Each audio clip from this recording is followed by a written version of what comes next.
माननीय संघचालक गण, उपस्थित सभी पुलिस और सुरक्षा बलों के जवान, नागरिक सज्जन, माता भगिनी,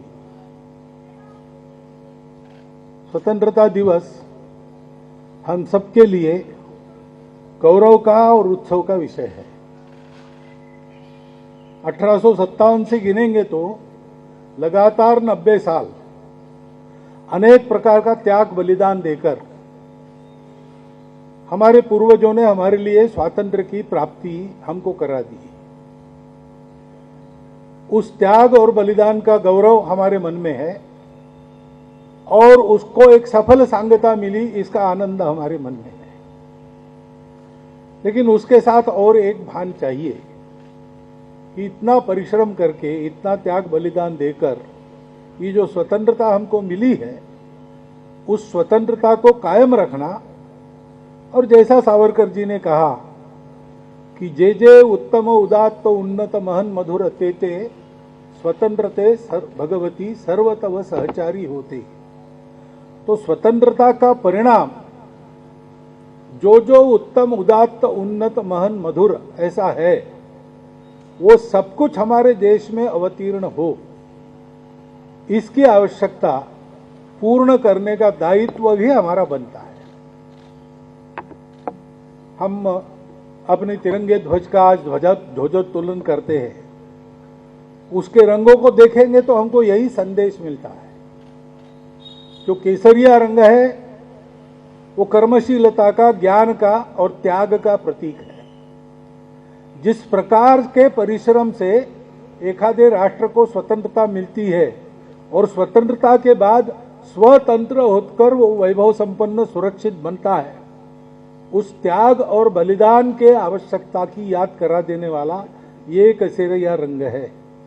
ऐसा करने से, उस प्रकार का जीवन में त्याग, बलिदान, कर्मशीलता, ज्ञान, ये सब रहने से समाज में शांति रहती है और चित्त निर्मल बनते हैं। निर्मलता का सफेद रंग हमको इस तपस को करना और उस तपस को ठीक चल रहा है कि नहीं, इसकी परीक्षा करते रहना, इसके लिए प्रेरित करता है। और इन सब का परिणाम समृद्धि, उसका ये जो तीसरा हरा रंग है वो हमको मिलता है। और ये सारी बातें ऐसी रहती है कि जब हम व्यक्ति के नाते अलग अलग हैं तो विचार भी अलग अलग होंगे, सारी बातें ठीक होगी, परंतु ये अलगता एकता की अभिव्यक्ति है। चक्र के आरे इतने सारे हैं, लेकिन वो एक ही केंद्र से बाहर निकल रहे हैं और उस चक्र को उसका भान है, उस समाज को उसका भान है। इसलिए अपने अलग अलग जाने वाले तीक्ष्ण आरों को उसने एक धर्म की मर्यादा के अंदर, यानी समाज ठीक चले इसलिए जो पालन करना होता है अनुशासन, उसकी मर्यादा में रखा है। और इसलिए केंद्र में सारी बातों के ये धर्म चक्र हमारे राष्ट्रध्वज पर हमने लिया है। राष्ट्रध्वज का ध्वजोत्तोलन करते समय हम लोग इन सारे प्रतीकों के पीछे जो विचार है उसका चिंतन करें। उस चिंतन के आधार पर जो सार हमको मिलता है वो अपने जीवन में उतारे, इसकी बहुत आवश्यकता है। क्योंकि राष्ट्र अपना स्वतंत्र तो हो गया और स्वतंत्र रहेगा, ये बात पक्की है, परंतु उस राष्ट्र को सुखी, संपन्न, सुरक्षित बनाना है, विश्व में अपना नियत योगदान करने वाला राष्ट्र बनाना है। तो बहुत सारी आपत्तियां, बहुत सारे उल्टे चलने वाले लोग अपने रास्ते में है।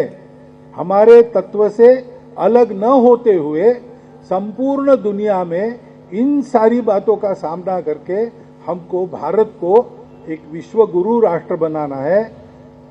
संपूर्ण मानवता के जीवन में अपना सार्थक योगदान करने वाला देश बनाना है।